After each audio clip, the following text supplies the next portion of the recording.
जय गुराधी। दिल्ली निवासी एक भक्तानी किसी के घर सत्संग में गई। सत्संग की समाप्ति पर उनके कमरे में शोभायमान श्री सद्गुरुदेव जी महाराज की चरणदासी के दर्शन हुए। जगमगाती दिव्य ज्योति उसके हृदय में समा गई। उस समय उसे ऐसा आभास हुआ कि मानो पूर्व पुण्य संस्कारों के अनुरूप उसे प्रेमा भक्ति की प्राप्ति हुई हो। सारी रात इसी ध्यान में लीन चिंतन करती रही। प्रेम के आवेग में वह कभी महाप्रभु जी के श्री चरणों में मत्था टेकती और कभी अपने हाथों से चरणदासी पहनाने के लिए विनय करती। महाप्रभु जी ने उसे स्वप्न में दर्शन देकर फरमाया कि हमारे लिए चरणदासी बनवाकर श्री आनंदपुर में ले आओ और अपनी हार्दिक भावना को पूर्ण करो।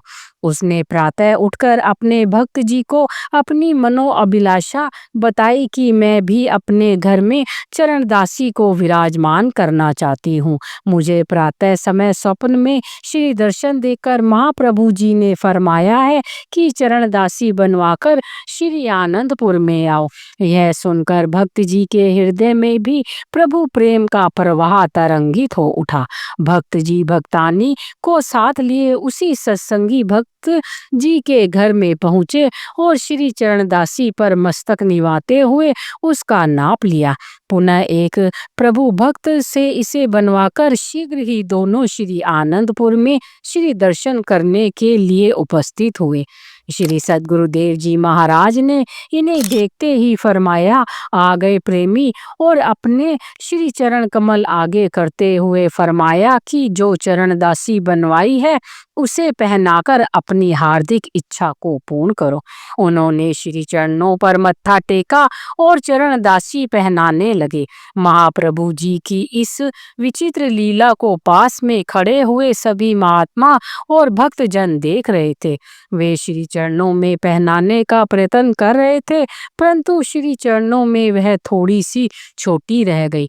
आपने मुस्कुराते हुए अंदर से अपनी चरणदासी मंगवाई और उन्हें देते हुए फरमाया कि ऐसी और बनवा लाओ तथा इसको अपने घर में रख लो।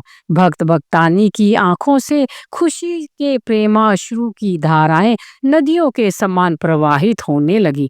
पास में खड़े हुए सब महात्मा जनों ने यही कहा कि श्री गुरु महाराज जी असीम प्रेम की बख्शीश विरले विरले प्रेमियों पर ही करते हैं। पुनः भक्त जी ने आगरा से चरणदासी बनवाई और श्री आनंदपुर में आकर हार्दिक अभिलाषा को पूर्ण किया। बोलो जयकारा बोल मेरे श्री गुरु महाराज की जय।